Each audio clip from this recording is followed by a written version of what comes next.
একটা মানুষের জীবনে তিনটা বিপদ সে একটা মানুষ নিজে নিজে ফেস করতে হইব। আর এই তিনটা বিপদ হচ্ছে, একটা হচ্ছে বিপদ, যেই কোনো সমস্যা আসতে পারে বিপদ, অসুস্থতা, আর হচ্ছে অভাব। অভাব আসলে নিজের অভাবের সাথে নিজে মোকাবেলা করতে হবে।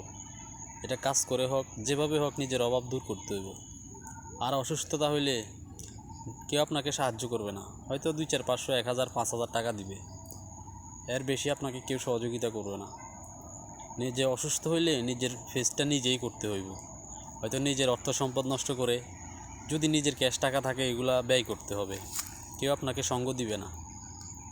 সুতরাং একটা মানুষ তিনটা বিপদের সাথে যখন ফেস করবে তখন নিজের মোকাবেলা নিজেই করতে হবে। মাথায় রাখবেন একটা কথা। আর আমরা যে টাকা পয়সা কামাই করি, আমরা গাঁজা খাই, বাবা খাই, টাকা পয়সা নষ্ট করি, আর আমি নিজে যদি অসুস্থ হয়ে যাই আমার চিকিৎসাটা কীভাবে হবে আমরা কি একবারও চিন্তা করি না?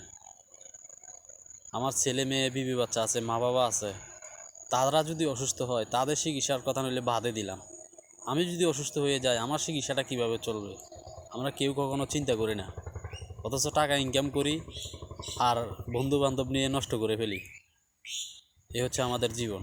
সুতরাং টাকা রাখেন, কারণ কোন সময় আপনার বিপদটা আসে, তিনটা বিপদের সময়, যে তিনটা বিপদ যেই কোনো একটা আপনার হয়ে যেতে পারে, তখন কেউ আপনাকে সঙ্গ দিবে না।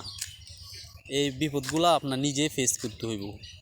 সুতরাং টাকা পয়সা নষ্ট করবেন না। টাকা পয়সা যাই ইনকাম করেন টাকা পয়সা ধরে রাখার চেষ্টা করেন। অবশ্যই ভাই, ভিডিওটা যদি ভালো লাগে একটা শেয়ার, একটা লাইক করে দিয়ে যাবেন। ভালোবাসা রইল সবার জন্য।